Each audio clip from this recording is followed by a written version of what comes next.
I'm in Aberystwyth by the sea. This is the castle. I want to talk to you about the latest developments at Fukushima. The evidence that's coming out at Fukushima now is that there's an enormous amount of radioactivity spread over a very large area. And my advice has always been that you should evacuate these areas, you should get out.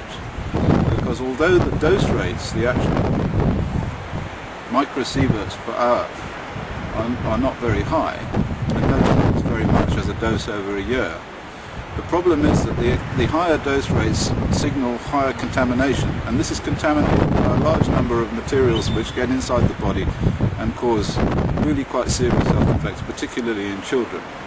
And I'm talking about cesium-137, which gets into heart muscle. I'm talking about strontium-90, which isn't measured incidentally. Hardly any measurements of strontium-90 have been made. And we're talking about plutonium and uranium, substances which bind to DNA. Now, if you can't get out, if it's not possible to get out, and there's no evacuation, then there is still something that you can do. And I think I mentioned this before. And it has to do with the chemistry of these substances and how they have particular affinity for the target for radiation-induced effects, which is the DNA. So inside every cell you have chromosomes, and they control what the cell does. And the material that they are made up of is DNA. And DNA has a certain amount of affinity for certain radionuclides, particularly strontium-90, uranium, and plutonium.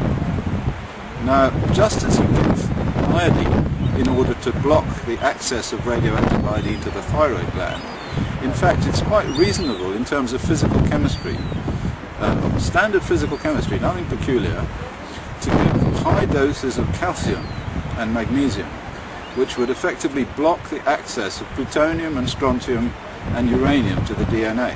Now, these substances are really quite harmless, so you can take significant quantities of calcium and magnesium without any effect at all.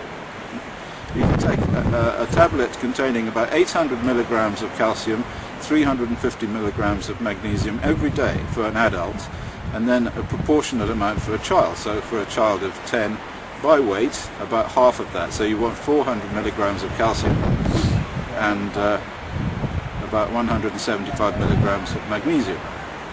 Now, these tablets are being made now, following my suggestion, by a number of companies in Japan and in the United States, and they're being sold on the internet, and this is a good thing generally, but actually you can buy these tablets quite cheaply, calcium and magnesium tablets, in any one of the health food shops that they have nowadays. I mean, in every country of the world you can buy calcium and magnesium supplement tablets.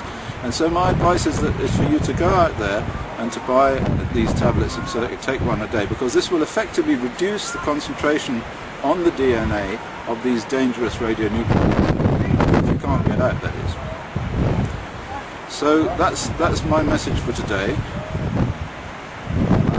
I'm very glad to see that some companies are selling these tablets, and if you want to buy from these companies, well, that's fine. I mean, they're available on the internet, but you can also buy them from the health food shops very cheaply, and they are exactly the same substances. So that's my advice to you. Thank you very much.